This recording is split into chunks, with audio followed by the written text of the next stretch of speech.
Good morning and welcome to Missoula Real Estate Today. This is Denny Bedard. Missoula Real Estate Today is presented by Diane Beck of Windermere Real Estate. Diane's been working with buyers and sellers in the Missoula market for over 25 years and shares her insights on the local housing market. Along with her trusted partners, Diane provides complete service for your real estate transaction and brings us guests who provide useful information on industry-related topics and trends. And now, Missoula Real Estate Today on News Talk, KGVO.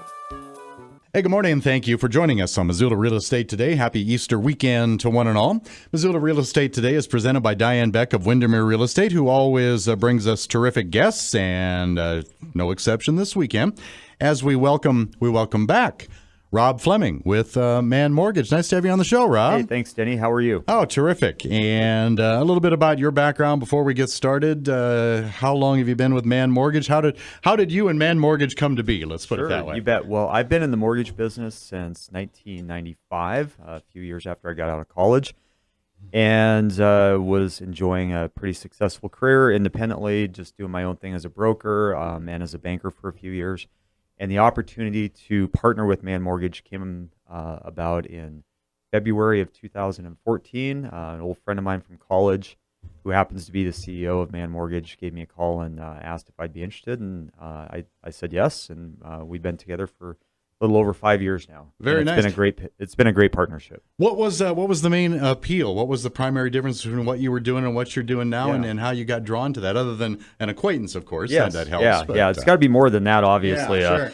So Mann Mortgage is a company that's been headquartered in Montana, up in Kalispell, since 1989. And the most appealing thing to me was the fact that it was a scalable company in that it's operating in almost every state west of the Mississippi, but it's headquartered in little old Kalispell, Montana, which is, of course, a 2-hour drive from us.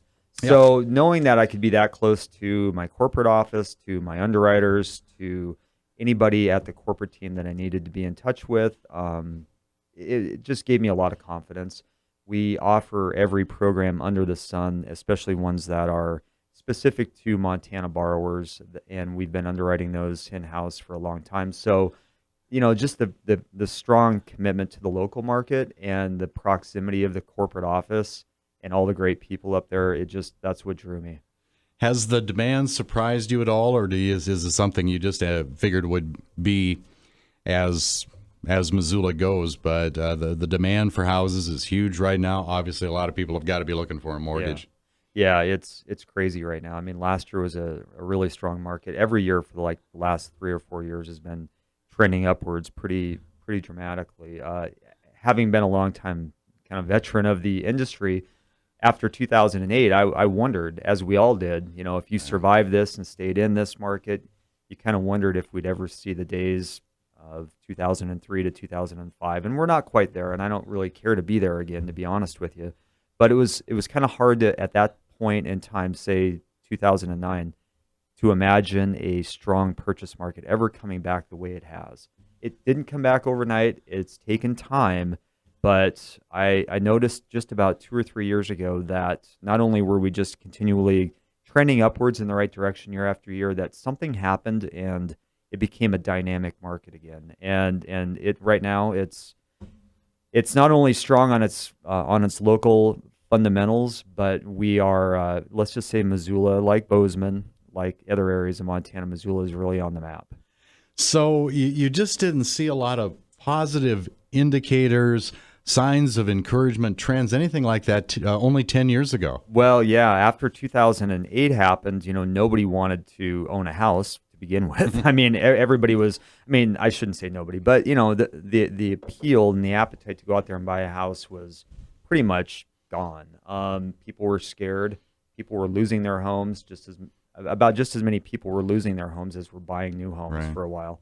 The job market was shaky. The credit markets were tight, so it was really hard to even get a loan.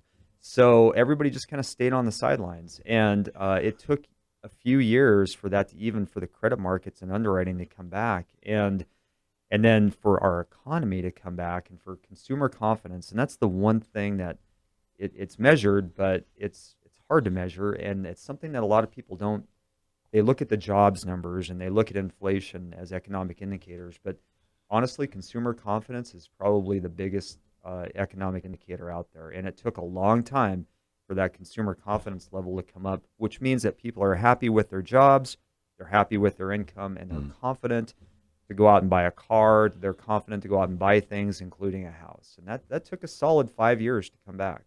This is Missoula Real Estate Today, presented by Diane Beck of Windermere Real Estate. Our special guest, Rob Fleming with Mann Mortgage. And let's get started, Rob. How do you start the process of getting a mortgage? So there's the good old-fashioned way where somebody picks up the phone and gives me a call. Does that really happen anymore? Not too often. And if you really want to get old-fashioned, maybe they see our ad in the yellow pages. Right. No, we don't see that much anymore. Yeah. Usually, they have to contact you. They give us some way, shape, or form. 9 out of 10 times now they seem to get our name. We're a pretty strong referral-based organization. Most of us in my office, including myself, have strong referral networks with realtors, CPAs, accountants, attorneys, and clients. So anyway, our name usually gets out there to somebody. They call us up. We send them to our online loan application because 9 out of 10 people, that's how they want to do a loan application now instead of coming in. So which is fine by us. So we have a great online loan application. We have awesome technology. It's super quick, super easy. People do that. It takes about 10 minutes. Gets back to us. We order credit, and then we can run that loan through the automated underwriting system and have a pre-approval within seconds. The process from start to finish, if somebody's on point, we can literally get an application done, pull a credit report, and have a pre-approval within a matter of 15 to 20 minutes. Our online applications, do they, and I'm not suggesting that people are going to make a lot of mistakes when they fill that out, but they don't have somebody with the expertise like you sitting right beside them, asking the questions, maybe helping them clarify or embellish their answers. So now you're looking at that online, and are you seeing a lot of them that require a lot of scrutiny, getting back to the applicant, things like that, or are they pretty good at it? Well, that's a really good question. I would say more often than not, maybe 70% of the time, they come back pretty accurate. Okay. And we can, assuming that people gave us accurate information, if it looks good, if something doesn't seem right, we'll give them a call or email them. But typically, they're filled out pretty correctly. People are used to knowing what they make now, understanding, what's in their bank accounts, and everything's kind of. Everybody has an app for everything, right? So if you want to know what your salary is and you forgot for some reason, you can just pull up your last pay stub on your phone and look at it. If you want to know what your bank account is, you just pull up your account information on your phone. So usually the accuracy is actually pretty good. I imagine most of this is pretty standard stuff, but the kinds of documentation that are required to get a mortgage, is that pretty detailed? Yeah, if somebody's employed, if they're a wage earner, then typically we just need their last 2 years of W-2s, their last couple of pay stubs, and if they're buying a house and they're coming in with down payment money, we need to be able to verify those assets. So that's 2 months of asset statements. And if they're self-employed, then we just add to that list 2 years of tax returns. All right. Well, we got to get you qualified, and we got to get you approved, and we got to get all of that stuff done. And the differences, is there a lot of difference between and maybe you can talk about each, the difference between pre-qualified and pre-approved, or are they one and the same? No, they're not. So a pre-qualification is when you are sitting down with somebody outside the office, or it could be in the office, but they don't want to take a full loan application yet. And they say, I make X amount per month. I have X amount per month as other outstanding monthly credit obligations, and I have this much to put down. How much could I be approved for? Then you do the math on that, because really it just comes down to math. And you say, based on what you told me, you are pre-qualified for X amount for a monthly payment. You take that monthly payment, and you subtract out placeholders for taxes and insurance, and then you figure out what a loan amount would be, and there you go. Pre-qualified means based on the information you told me, but I have not seen, and I do not have a credit report, so I'm taking your word on what you say your credit looks like. You're pre-qualified. It's kind of a bar napkin scenario, to be honest with you. You're not going to be able to take a pre-qualification and go buy a house. You need to be pre-approved. And So a pre-approval means you've actually done the application, we've ran the numbers, we pulled your credit report, and we've ran your loan through the automated underwriting system, and you are pre-approved. Now, the difference between a pre-approval and an approval, the pre-approval is contingent upon verification of employment, the appraisal, and the preliminary title report. And if there's anything special that we need to verify, like a history of overtime for 2 years, or if somebody's divorced and we need to verify their child support payments or something like that, that could be a contingency as well. All right. It is Missoula Real Estate Today, presented by Diane Beck of Windermere Real Estate and our guest Rob Fleming with Mann Mortgage. And we just kind of started to delve into different types of mortgages a little bit, Rob. But before we get to that, what are some of the steps that you take to help people determine, which type of mortgage might be best for them? I mean, there's FHA, conventional, what have you, veteran, of course, but you have to be one, things like that. But there are some choices that you probably. What's the process and determine before you make a recommendation to that applicant that you would say, well, this is the right one for you, or in my mind, this is the best one for you? You bet. Well, it kind of starts with the basic underwriting principles or foundations, which I refer to as the 4 C's. And the 4 C's are credit, capacity, collateral, and cash. So the first is the most important, and that's credit.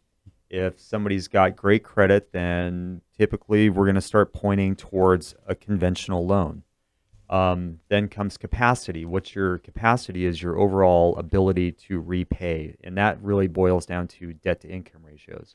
So if you have good debt-to-income ratios, if they're 45 to 50% max, and you have good credit, now you're still pointing towards a good conventional loan. So then down payment is the biggie. Mm-hmm. Conventional loans, we have down payment programs with as little as 3% down through Fannie Mae and Freddie Mac right now.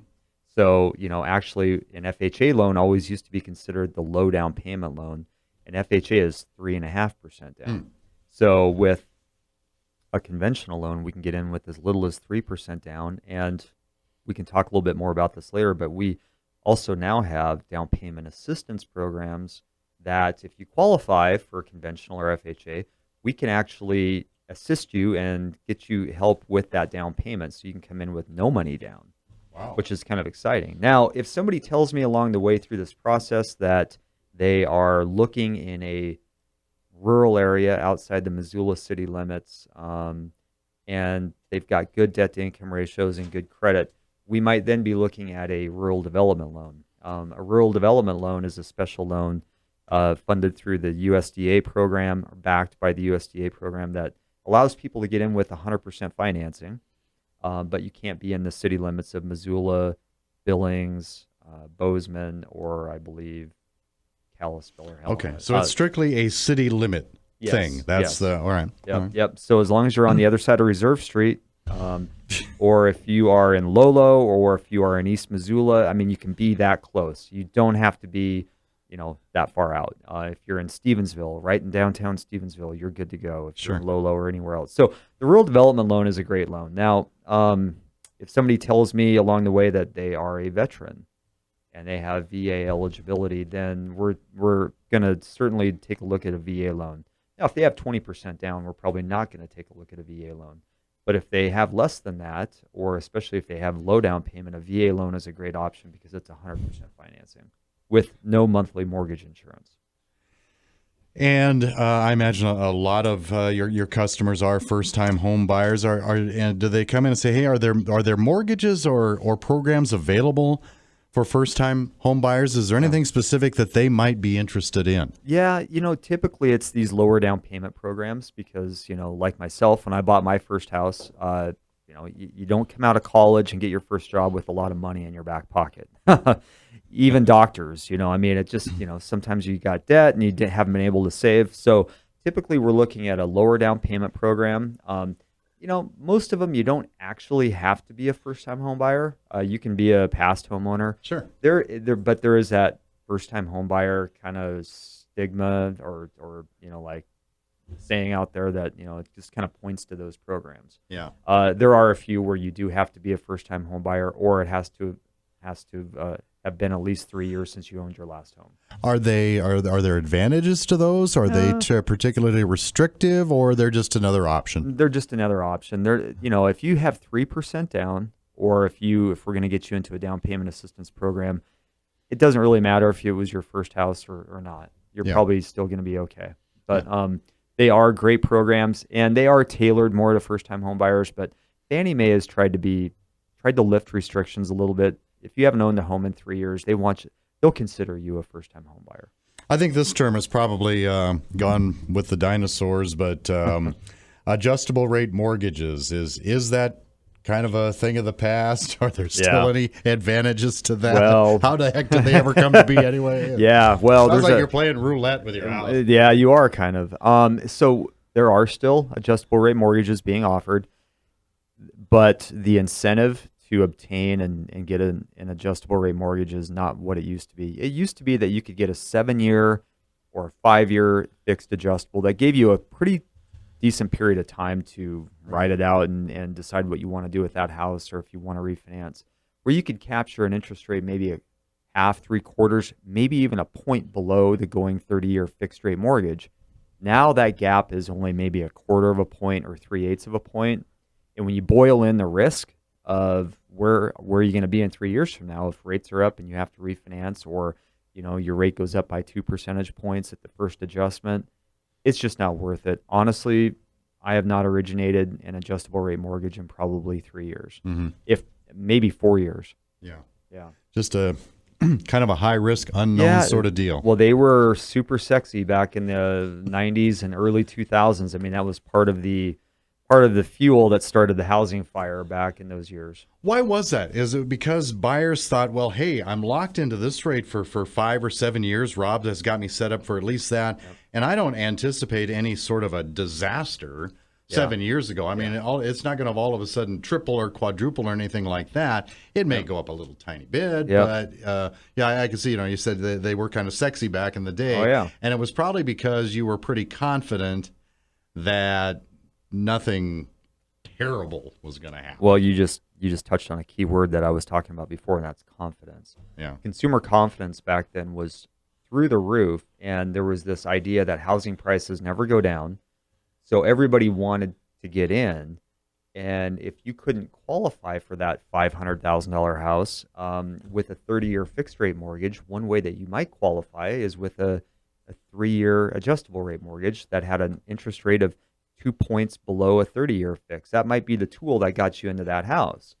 And back then, prior to the housing collapse and financial crisis, back then we could actually qualify you on that start rate, on that lower start rate on that 3-year adjustable rate mortgage. So that was a way to get borrowers in. And even if you told them, this is only fixed for 3 years, they didn't care. Not all of them, but a lot of them. Yeah. So that was a way to get in. It was get in with a lower payment. We'll figure it out later. Right. Well, we all know what happened. Sure. Yeah. Yeah.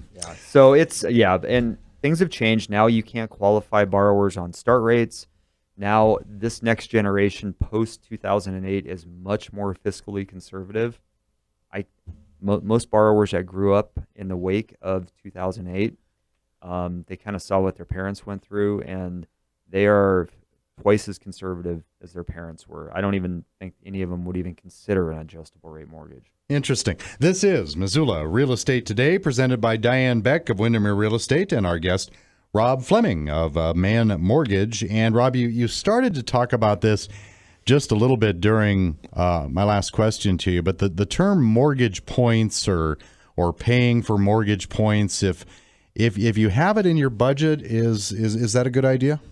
It's an option for sure. What we find now is that the calculation for discount points, so that's what the term is called. And I hate to interrupt you, but what are you buying? I guess you're as a percentage of your overall mortgage balance, you are paying points to buy down your interest rate. There we go. Okay. So if the par rate, which we like to refer to as the rate that is not costing you anything extra to get, is say 4.375 today, but you could spend a half a point in discount points to buy that rate down to 4.25, which is an eighth of a point lower. Is that worth it? So that's the question, right? Is it worth it for me to spend X amount of money today to save X amount of money per month. Now, it turns out that the break-even point almost always on buy-downs, discount points, is about 6.5 years. It's going to range anywhere from, on the low end, 6.5 to 7 years. So what that means is I'm spending X amount upfront today to save X amount every month. And if you take the upfront payment that you're spending and divide it by your monthly savings, it's going to take you almost 7 years to make that money back. So I put that in the hands of the borrowers.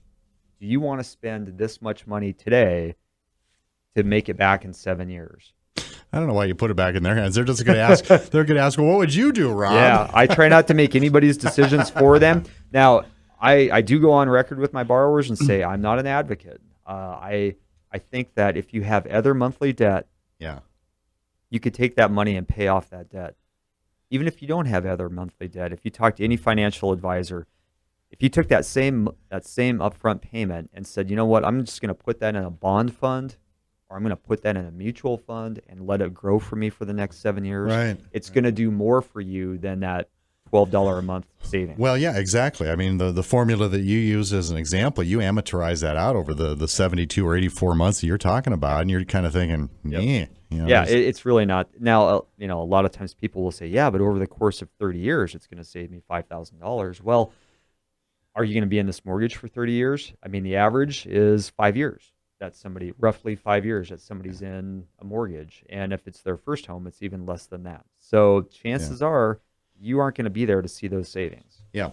And we explained this, or we visited about this a little bit earlier in the show, but people like, what's it going to cost me and what can I save kind of questions. So I'll bring it up again. Yeah. Minimum down payments. That can be really intimidating, because even a minimum down payment, you've got to be ready for. I suppose you get asked a lot, can you work with me on that a little bit, Mr. Fleming? Yeah.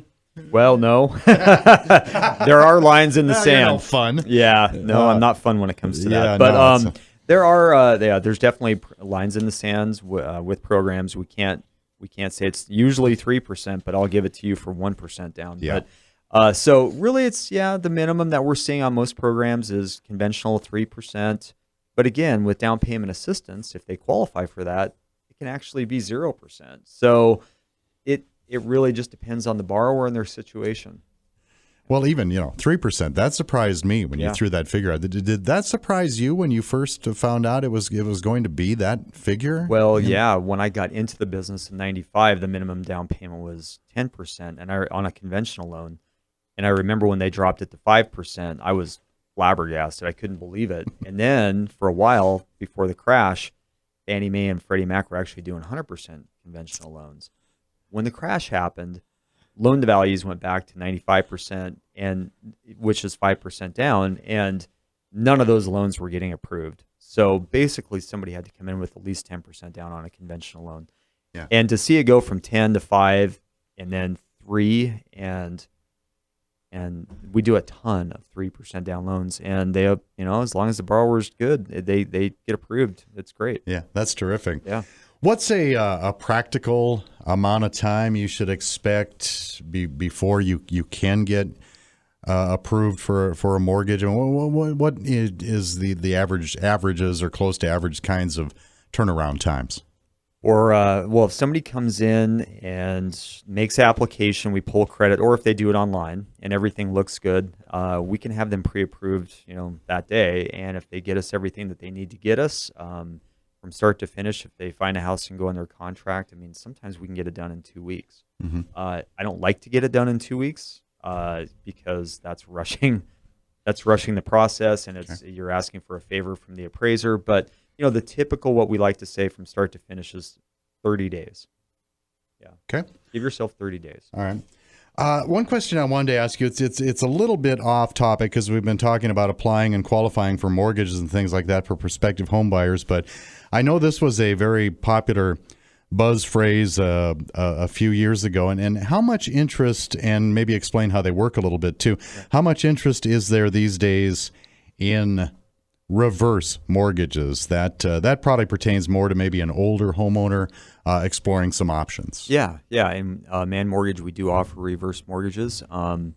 We don't see a ton of demand, but it's starting to come back. They were, again, like you said, kind of a big thing back in the 2000s, when values were super high and we had people with kind of a gap in their retirement plan. Yeah, and exactly. and that's where they use this equity, which oftentimes is referred to as dead equity. So if you own a house free and clear, that's, and you live down in San Diego and that house is worth $1 million, but you can't really tap into it. What good is that? So reverse mortgages, there is a calculation once you become, I believe it's 62 years old, you can go on, a great website is AARP. So you can go onto the AARP website, enter in your home's value, enter in your age and your zip code, and it will tell you how much you are eligible for a reverse mortgage. And reverse mortgages come in a couple of different ways. Once your equity position is determined in a reverse mortgage, it can equate to a monthly income stream for you. It can equate to basically a line of credit that you don't have to use, but when you do use it, then you start accumulating interest. Or it's a good way to retire mortgage debt and be done with mortgage debt. So if somebody's 65 years old and they've got enough equity in their house to do a reverse mortgage and pay off their $200,000 mortgage, they can stay in that house the rest of their lives and not have a mortgage payment. You talked earlier in the show about a fiscally conservative younger generation. I don't know why that took me by surprise, but it kind of did. But it's good to hear. Yeah. Are you seeing any other trends in the way potential home buyers are approaching trying to get a mortgage? Yeah, and this generation definitely is more fiscally conservative. I don't see nearly as much credit card debt. As I used to see. I don't see toys, boats, RVs, jet skis financed. However, the one thing that I do see a lot of is student loan debt, and that's the next crisis. And I've been saying that for a few years now.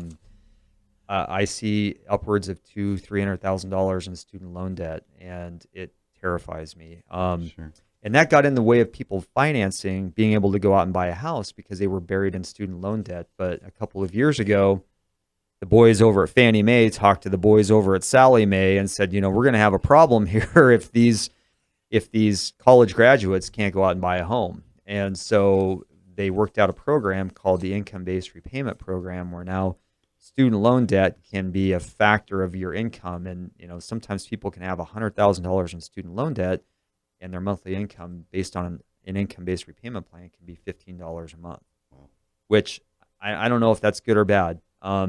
Your debt's never going to get paid off in that sort of a fashion, but it at least can unlock the door to let them buy a house.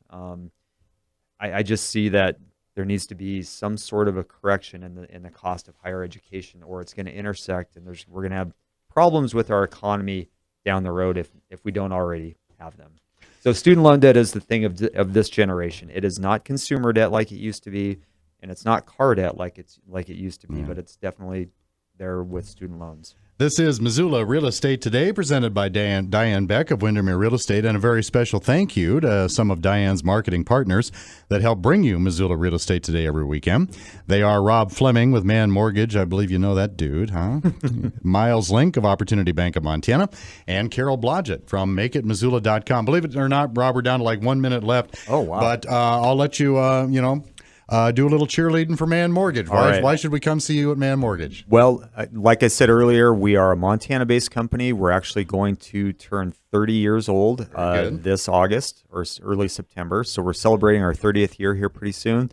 A family-based or family-owned company. We've been serving Montanans for since 1989. We do every program imaginable.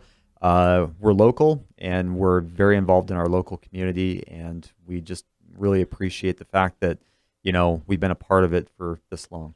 Great having you on the show. You did a terrific job. I hope you can come back again soon. I'd love to.